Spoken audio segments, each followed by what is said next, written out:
40 mm व्यास और 60 mm ऊंचाई के बेलन का समपरिमाण दृश्य बनाइए। तो सबसे पहले तो हमें बेलन का जो ट्रू शेप है, जो उसके सर्कुलर बेस होता है, उसको बनाना है 40 mm व्यास का, उसको एक रेक्टेंगल में बंद कर देना है, ठीक है।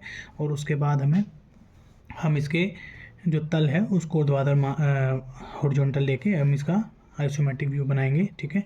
30 डिग्री के एंगल पर फिर हम इसके जो बेस है उसको शो करेंगे। तो सबसे पहले हमने 40 mm व्यास का एक इसका ट्रू शेप बनाई बेलन की, ठीक है। और इसको एक ये आपका रेक्टेंगल या स्क्वायर, ये आपका स्क्वायर ही बनेगा क्योंकि ये 40 mm ही है सभी भुजाएं, तो 40 mm स्क्वायर के अंदर हमने इसको बंद कर दिया। अब हम जैसे इसका व्यू बनाते हैं सेम वैसे ही पैटर्न इसमें प्रयोग करेंगे। 30 डिग्री के एंगल पर दो लाइन खींचेंगे, यहाँ पर दो एंगल लेंगे 30 डिग्री के एंगल पर, ठीक है।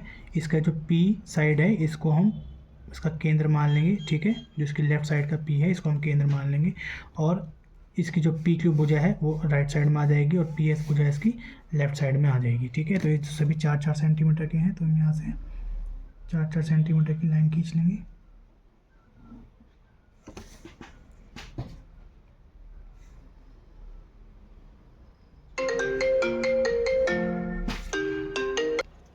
तो इससे सबसे पहले हम इसी प्रकार से इसको कंप्लीट कर लेंगे। अब जो इसकी एक्सिस दी गई है 60 mm, ठीक है। तो यहाँ से पहले इसका सेंटर पॉइंट भी बना लेते हैं।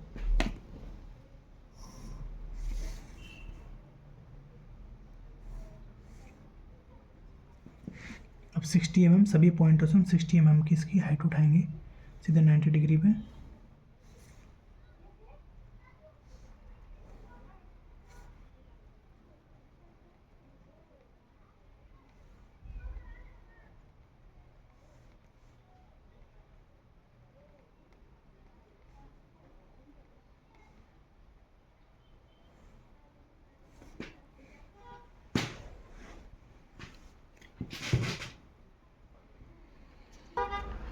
सभी पॉइंट से 60 mm हमने हाइट उठाई, यहाँ से भी 60 mm उठाई यहाँ तक, और यहाँ से भी 60 mm ही ऊपर आ गया, ठीक है।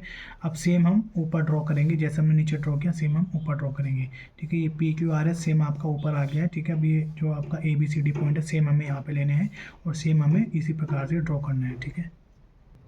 इस प्रकार से सेम आपने ऊपर बना दिया और इसकी जो मिड भुजा है यहाँ से इसको आपस में मिला देंगे।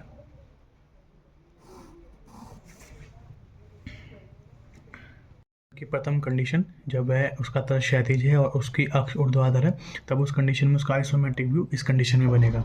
अब जब बेलन, तो अब हमें बेलन का तल ऊर्ध्वाधर रखना है और उसकी अक्ष क्षैतिज रखनी है।